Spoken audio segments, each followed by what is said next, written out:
What is the meaning of life? I mean, it's pretty much the biggest question we've ever asked, right? For ages, philosophers and theologians have given it their best shot. But today, we're going to come at it from a totally different angle.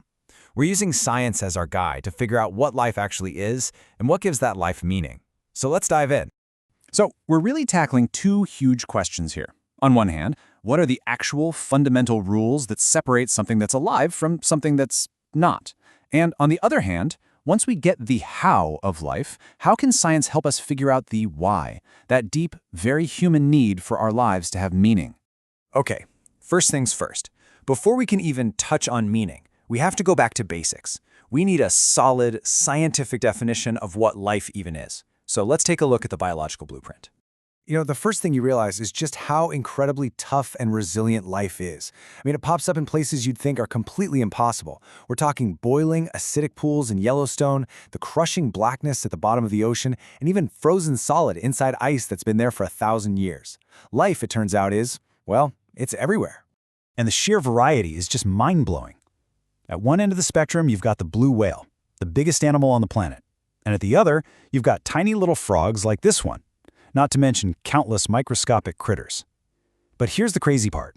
Even with all those massive differences, every single living thing plays by the exact same set of rules. So what are these rules? Well, biologists have boiled it down to 4 key things that every living organism has in common. Number 1, it can reproduce. 2, it needs energy to do stuff, to work, to grow, to live. 3, it reacts to what's happening around it. And 4, over time, generations of it adapt to get better at surviving. Let's make that last one, adaptation, a little more real. Picture a bunch of giraffes. Some just happen to be born with slightly longer necks.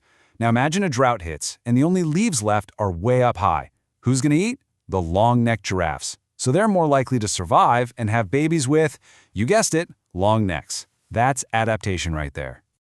This brings up a fun little thought experiment. What about fire?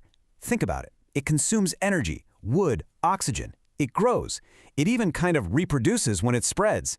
It seems alive, right? But here's the catch. It doesn't adapt or have cells.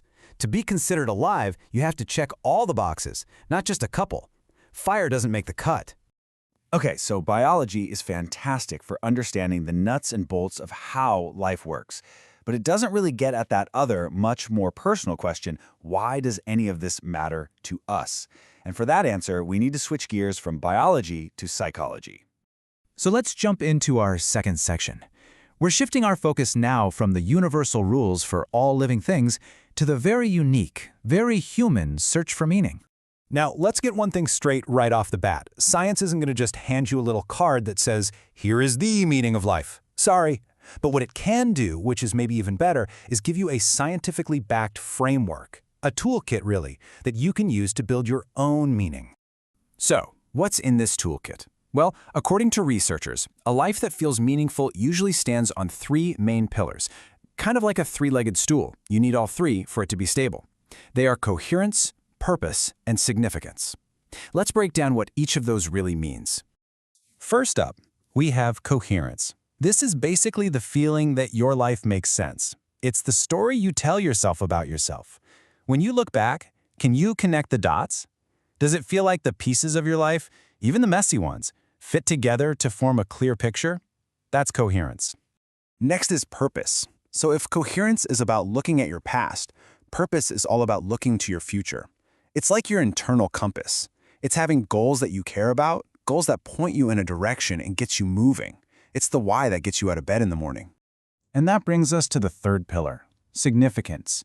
This one's huge. It's the deep down feeling that your life matters, that you have value, that your existence makes a positive difference in some way. It's knowing that you're not just some random gear, but an important part of a much bigger machine. You're a crucial note in a grand symphony.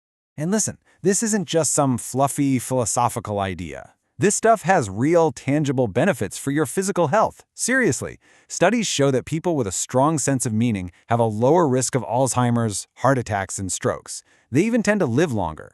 So meaning isn't a luxury. It's absolutely essential for our well-being. So, it's great to know what the pillars are, but how do we actually, build them? How do we put this into practice in our day-to-day lives? Well, that brings us to a really practical framework. We don't have to reinvent the wheel here. One of the most respected health organizations in the world, the British National Health Service, or NHS, took all this psychological research and boiled it down into a simple, 5-step plan that anyone can use to boost their mental well-being. And here it is. It's pretty straightforward. Number 1, connect with people. 2, be active, get some exercise. 3, keep learning new skills. 4, give to others, your time, your help, a kind word. And 5, take notice, be present, and mindful of the world around you. You can see how each one of these simple actions helps build up our pillars of coherence, purpose, and significance. Okay, so let's pull all these threads together now and wrap this up. So, no, there isn't one universal answer to that ancient question. But what science gives us is something I think even more powerful, a toolkit. Biology tells us what life is, giving us the canvas, and psychology gives us the tools, those pillars and the 5 actionable steps to paint our own, unique, meaningful life on that canvas. So, we end up right back where we started, but now with a whole new perspective. The tools are here, they're backed by science, and they work. So the only real question left is the one that only you can answer. How are you going to build your meaning?